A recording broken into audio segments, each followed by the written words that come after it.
This is lab number 11. We're talking about exponent rules. And let's go over some of the rules first. First rule is negative exponents. That if it has a base of a and a negative exponent, you can change that exponent's sign by moving it to the denominator so that it becomes a to the positive n and with a 1 on top. If that were a negative in the denominator, you could move it to the top and make it a positive. The next rule is the product rule. If you multiply like bases, you add exponents. n a to the n times a to the m is n plus a to the n plus m. Quotient rule is the opposite of that. The opposite of multiplication is division. So instead of adding, you're going to subtract your exponents. So the quotient rule is to subtract exponents. And there are several instances of what's called the power rule. And if there are parentheses, that's when you know that there's usually a power rule involved. So if it's a base with an exponent inside the parentheses and an exponent outside the parentheses, those exponents multiply together.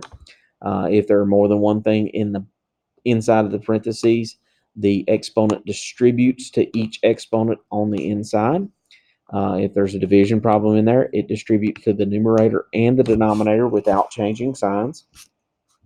And then if there's a rational exponent, it can be rewritten as the product of the numerator times the unit fraction of 1 over n, or swap the order there where the 1 over n is on the inside and the numerator is on the outside. That's an obscure rule that's not used very often, but it does occur from time to time. So let's look at some examples so we can use these a little bit. So the first example, example 1 here, x to the 9th over x to the 6th, that's a division problem. So the rule is to subtract those. So x to the 9 minus 6, and that answer would be x to the 3rd power.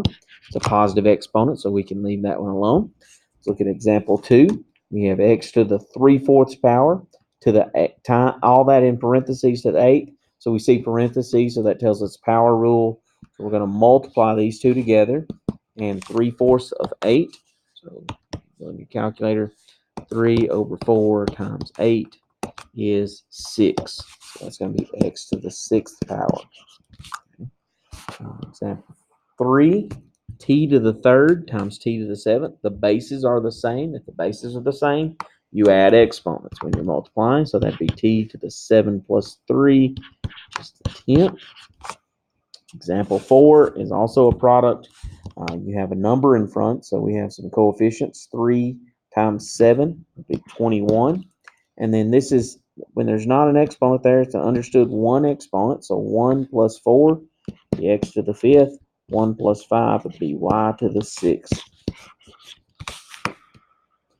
Example 5, we have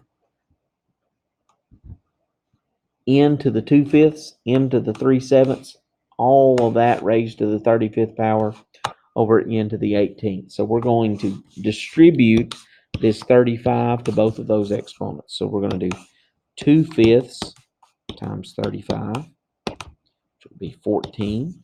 So we have n to the 14th, and then 3/7 times 35 be 15. So we have m to the 15th over n to the 18th. And then we have a division problem here.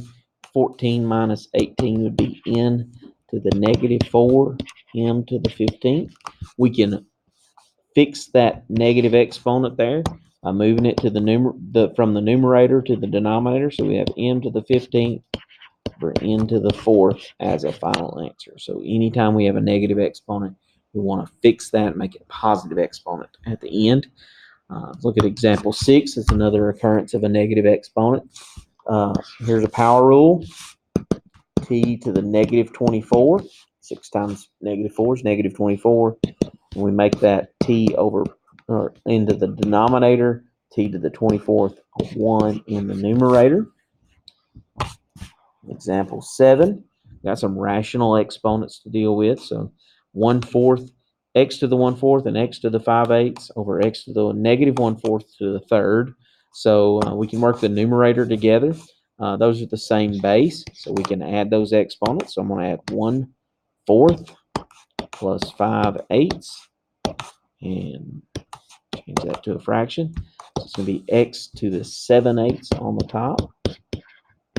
In the denominator, we have a power rule there, so that's going to be a -3/4.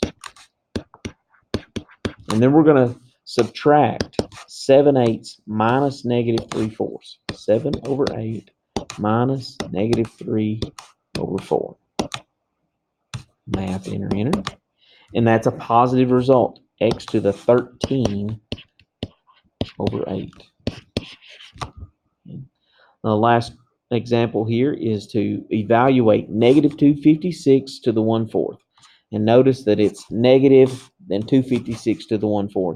So we want to type it in exactly like it's written. And then to do the 1/4 power, we can hit the caret symbol, 1/4. Enter, and it evaluates that to be -4. This is math 110, lab number 11.